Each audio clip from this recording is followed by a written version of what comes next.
folks, I have a tenor sized banjo to show you today. $8.99 this is for repeat customer Melissa. And it was a really fun project to put together. She really loves playing clawhammer style music, so I knew I wanted to get lots of string height right here, so there's lots of room for her right hand, and that worked out really well on this one.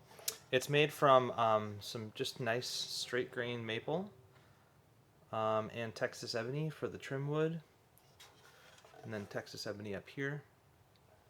And all of it's finished with amber shellac, kind of in an antique style. And I've gotten into shellac as I've been learning more about restoration and old building methods, and it's pretty nice to work with. I like it. Especially this color gives it a good, like, it kind of looks old before its time, but it doesn't look like fake relic, which I don't really like the vibe of. Really fun time with that bridge there too.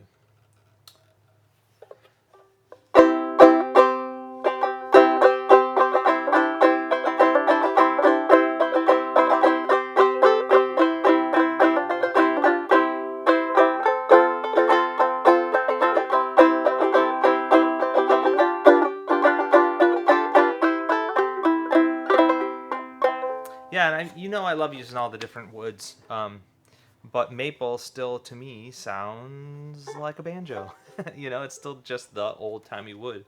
So anyway, it was fun to put this together for her. Number 8.99, ready to go. Cheers.